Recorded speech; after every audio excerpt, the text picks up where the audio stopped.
Bonjour et bienvenue. Vous écoutez Voyage Voyage, le podcast de la STIB. La STIB, c'est la Société des transports intercommunaux de Bruxelles. Nos bus, nos trams et nos métros vous transportent chaque jour au sein de la capitale européenne et de sa région.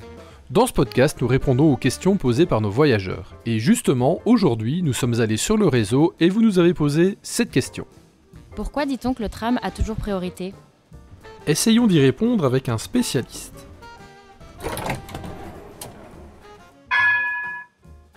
Ronnie, pourquoi dit-on que le tram a toujours priorité ?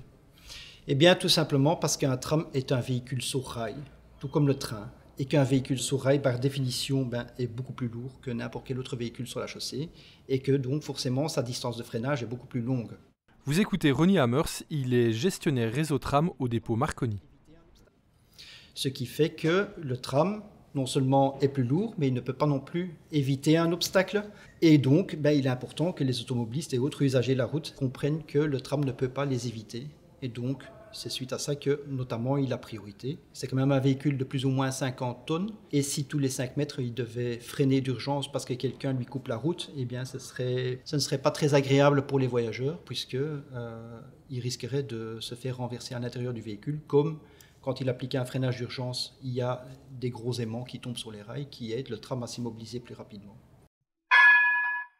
Le tram, effectivement, n'est pas soumis au code de la route. Nous avons notre propre règlement, notre propre signalisation, nos propres injonctions qui font que, ils sont quand même censés être des conducteurs professionnels et aussi d'avoir une conduite défensive, ce qui est obligatoire à Bruxelles. Le tram a son propre code de la route. Oui. Ça veut dire qu'il y a un code à étudier pour les conducteurs ? Oui, tout à fait. Donc nous avons le fameux RET, le règlement d'exploitation tram, qui comporte de tout, que ce soit des panneaux de signalisation qui sont à respecter, des règles de priorité, des règles sur les appareils de voie, des aiguillages et tout. Et donc les conducteurs sont formés, apprennent un code de la route spécifique tram, le RET comme on l'appelle, et donc celui-là doit être respecté, que ce soit pour des limitations de vitesse, des règles de priorité. Sur la priorité tram, qu'est-ce qui est le plus gênant en fait quand on conduit ?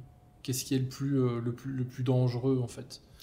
Les obstacles imprévisibles, comme on va dire, donc un automobiliste qui va lui couper soudainement la route, un piéton qui va traverser brutalement, un cycliste qui va passer devant le tram sans faire attention et qui souvent ne s'en rend pas compte que ce tram ne s'immobilise pas en 2 mètres, c'est sur des dizaines de mètres qu'on parle, et donc c'est pour ça que cette priorité a été accordée aux véhicules sur rail.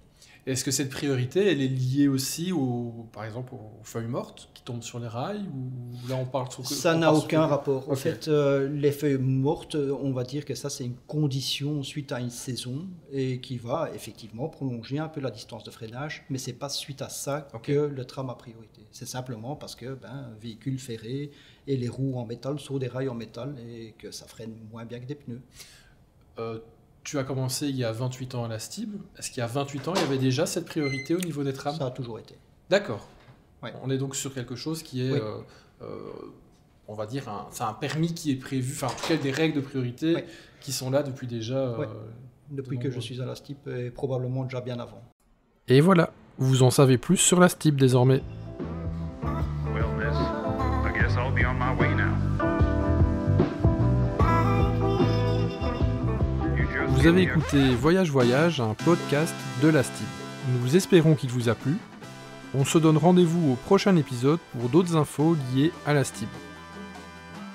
D'ici là, n'oubliez pas de voyager avec les transports publics. De valider, bien sûr, et d'apprécier de bouger en bus, en tram ou en métro dans le tout Bruxelles. Allez, salut !